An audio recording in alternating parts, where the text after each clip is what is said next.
Welcome to DWBIADDA channel. Please subscribe for latest training videos. Hello friends, in today's video we will be learning about stateful versus stateless applications in Kubernetes. So talking first we will talk about what this term state means. So state is simply the referring to the state of the application, whether it's in a running condition or whether it's in a suspended condition. So state simply refers to the current operation being performed by the application. Now, a stateless application depends on no persistent storage. So, a stateless application basically means that it does not need a storage to run. So, whenever a stateless application is running, it is running for a fixed interval of time and it is not dependent on any storage. So every event occurring in a stateless application is is a unique event and has its own purpose. And talking about a stateful application, on the other hand, has several other parameters which is supposed to look after in a cluster.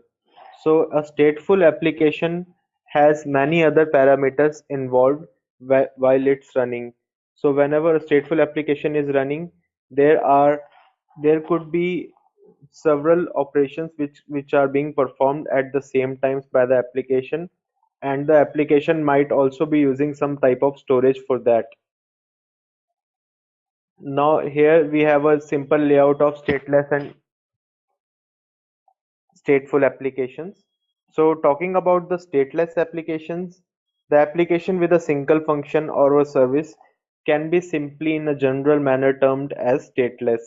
So whenever an application is performing a single function and terminating after that, or a single service like the Internet of Things, so those applications could be termed as stateless. Now for some examples for them are web, print, CDN servers.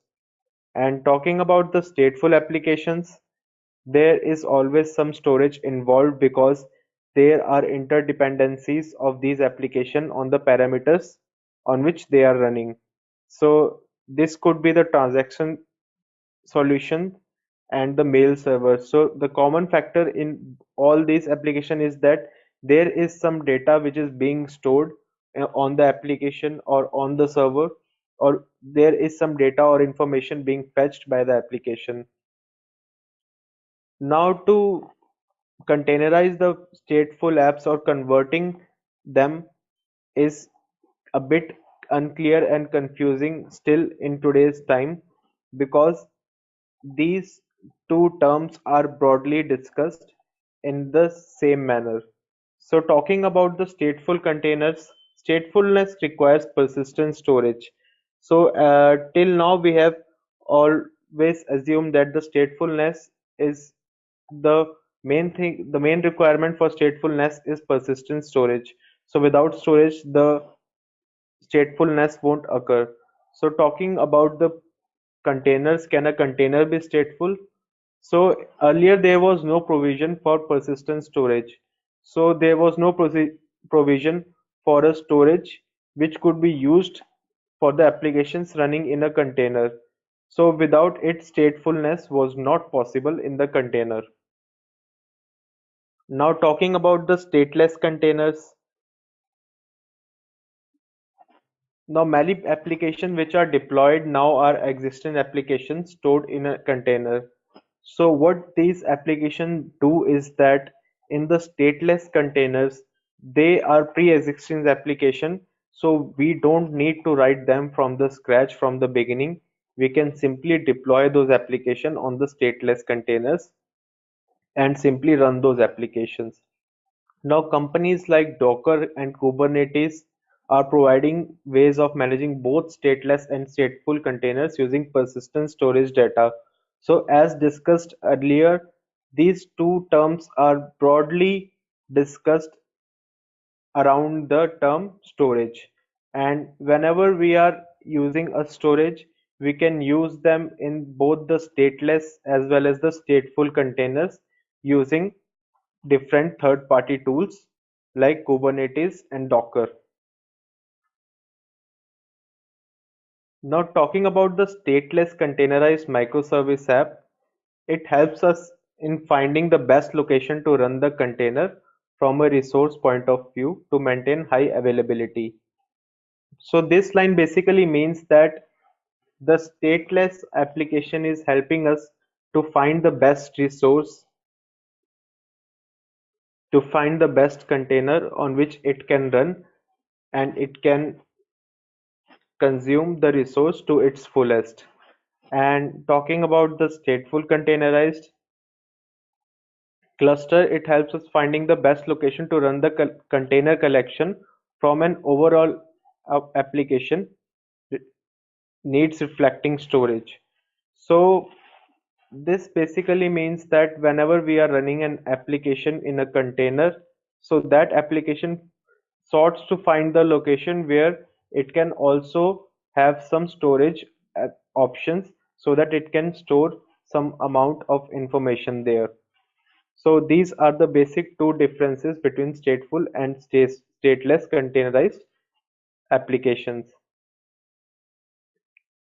Now, if we want to build a container in stateless, it is simple. So we use the command docker run for that.